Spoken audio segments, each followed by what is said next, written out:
In this video, I'm going to show you how to disable two-factor authentication on Discord, step by step. If you no longer want to use 2FA, or you just need to remove security keys or an Authenticator app from your account, this tutorial will walk you through the exact process. And before we get into it, make sure to hit the like button and subscribe for more quick Discord tutorials just like this. Alright, let's jump right in.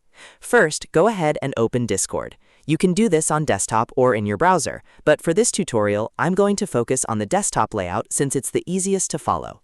Once Discord is open, look down near your username and find the settings icon. This is the little gear icon right next to your profile area. Click that to open your user settings. After that, on the left-hand menu, click on Account.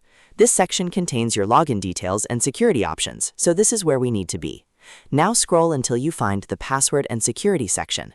Under that area, look for Multi-Factor Authentication.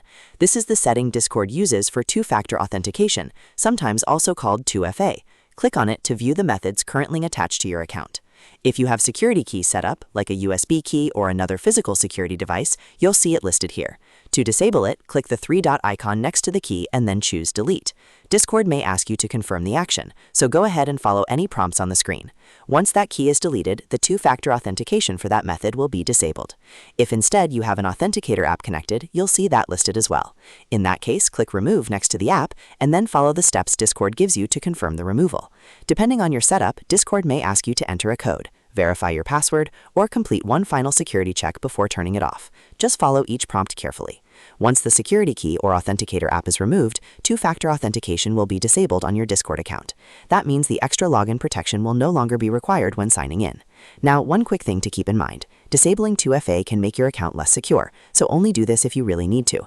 If you're removing it because you changed devices or lost access to your old Authenticator, make sure you set up a new security method later if possible. And that's it. You've now learned how to disable two-factor authentication on Discord, whether you're using security keys or an Authenticator app. If this video helped you out, don't forget to like the video and subscribe for more easy Discord guides, tips, and troubleshooting tutorials. Thanks for watching, and I'll see you in the next one.